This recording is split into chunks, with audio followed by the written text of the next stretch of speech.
శ్రీ గురుభ్యో నమ. శ్రీ మహాగణాధిపతయే నమ. కన్యారాశి. ఈ అధిక జ్యేష్ఠ మాసంలో ఈ కన్యారాశి వారికి ఏ పనులు చేసి పెట్టినా సానుకూలంగా నెరవేరుతాయి. కానీ డబ్బు అధికంగా ఖర్చు అవుతుంది లేదా మోసపోవడమైనా జరుగుతూ ఉంటుంది. ఈ విషయంలో డబ్బు విషయంలో జాగ్రత్తగా ఉండడం మంచిది కన్యారాశి వారు. ఉద్యోగస్తులకు కార్యాలయంలో అనుకోని ఇబ్బందులు ఏర్పడడం జరుగుతుంది. కొత్త వారితో పరిచయంలో జాగ్రత్తగా ఉండాలి. అనుకోని ఇబ్బందులు ఏర్పడుతూ ఉంటాయి. వాటిని తట్టుకునేటువంటి యొక్క మనస్థైర్యాన్ని తెచ్చుకోండి. కొత్త వారి పరిచయంలో కూడా జాగ్రత్తగా ఉండడం చాలా మంచిది కన్యారాశి వారు. వారి వల్ల కొన్ని ఇబ్బందులు రావడానికి ఆస్కారం ఉంది కాబట్టి కొత్త వారితో పరిచయాలు జాగ్రత్త. వ్యాపారంలో ఆశించినటువంటి యొక్క లాభాలు రాకుండా మినిమంగా మీకు డబ్బు రావడం అనేటువంటి జరుగుతూ ఉంటుంది. కొన్ని విషయాలలో నష్టపోయి బాధపడవలసి వస్తుంది కన్యారాశి వారు. ఈ నెలలో ప్రయాణాల విషయంలో జాగ్రత్తగా ఉండాలి. పెట్టుబడులు పెట్టడం ఈ నెలలో మీకు మంచిది కాదు. ఎక్కడ కూడా పెట్టుబడులు పెట్టకండి, నష్టపోకండి. కానీ ఒక స్త్రీ వల్ల మోసపోవడం అనేటువంటి జరుగుతూ ఉంటుంది కాబట్టి జాగ్రత్త. ఆ స్త్రీ ఎవరంటే చెప్పలేము. మీ కుటుంబ వ్యక్తులే కావచ్చు, మీ బంధువుల వ్యక్తులే కావచ్చు, ఇరుపరు వ్యక్తులు కావచ్చు, లేదా ఇతరత్ర ఎవరైనా కావచ్చు. ఒక స్త్రీ వల్ల మోసపోవడం అనేటువంటి జరుగుతూ ఉంటుంది కాబట్టి చాలా జాగ్రత్తగా వారి మాటలకు లొంగిపోక జాగ్రత్తగా ఉండడం చాలా మంచిది కన్యారాశి వారు. ఇక మొదటి వారం గనక చూసుకున్నట్టయితే అనవసరమైనటువంటి యొక్క ప్రయాణాలు చేయడం జరుగుతుంది. యత్న కార్యభంగము. ఏ కార్యక్రమాన్ని చేపట్టినా అది ఆటంకాలతోటే నిలబడిపోవడము జరుగుతుంది. ఉద్యోగస్తులకు స్థాన చలనం జరుగుతుంది. రుణ బాధలు పెరిగిపోతాయి. ప్రతి విషయంలో ఆటంకాలు ఏర్పడి కార్యక్రమాన్ని భంగం చేయడానికి ఉంటుంది కాబట్టి జాగ్రత్త.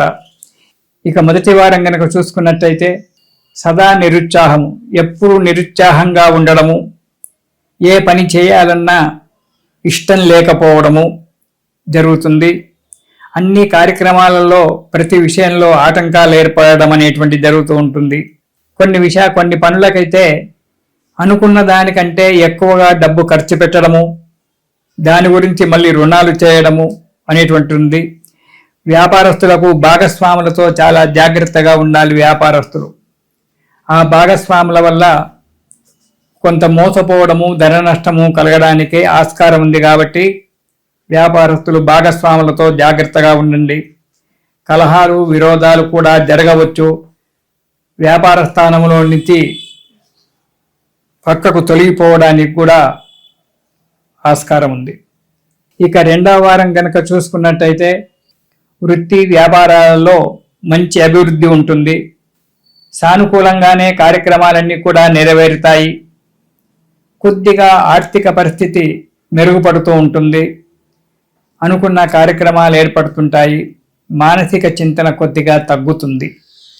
ఇక మూడవ వారం కనుక చూసినట్టయితే అనవసరమైనటువంటి యొక్క ప్రయాణాలు చేయడం, దానివల్ల డబ్బు నష్టము, ఆరోగ్య నష్టము, యత్న కార్యభంగము. ఇక్కడ పని ఏదో పని ప్రారంభించి ప్రయాణాలు చేయడం వల్ల ఇక్కడ పని జరగక పని ఆగిపోవడము, దానివల్ల ఇబ్బందుల పాలు కావడము.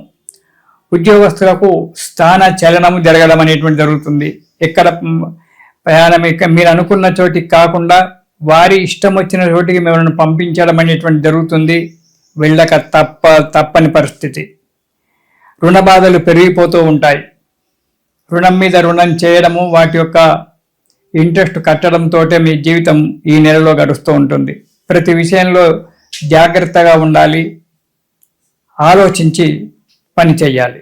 ఇక 4వ వారంలో అనుకున్నటువంటి ఒక కార్యక్రమం దిగ్విజయంగా నెరవేరుతుంది. పెండింగ్ కార్యక్రమాలు ఏవైతే ఉన్నాయో అవి కూడా పూర్తి చేసుకుంటారు. ఆర్థిక పరిస్థితి పుంజుకోవడం జరుగుతుంది. కొంత రుణబాధ కూడా తప్పుతుంది. కానీ మోసపోయే పరిస్థితి ఉన్నది కాబట్టి జాగ్రత్తగా ఉండడం చాలా మంచిది. డబ్బు విషయంలో ఉండడం మంచిది. అనవసరమైనటువంటి వాగ్దానాలు చేయకండి, సంతకాలు పెట్టకండి. దానివల్ల మీరు ఇబ్బందిలో చిక్కుకోవడానికి ఆస్కారం ఉంది. కాబట్టి చాలా జాగ్రత్తగా ఉండడం చాలా మంచిది. ఈ కన్యారాశి వారు ఈ నెలలో శివ సహస్రనామ పారాయణం ప్రతిరోజు చేయండి. ఆ శివుని యొక్క అనుగ్రహం వల్ల సకల కష్టాలు తీరిపోయి సుఖంగా సంతోషంగా ఉంటారు. ఇది శుభం.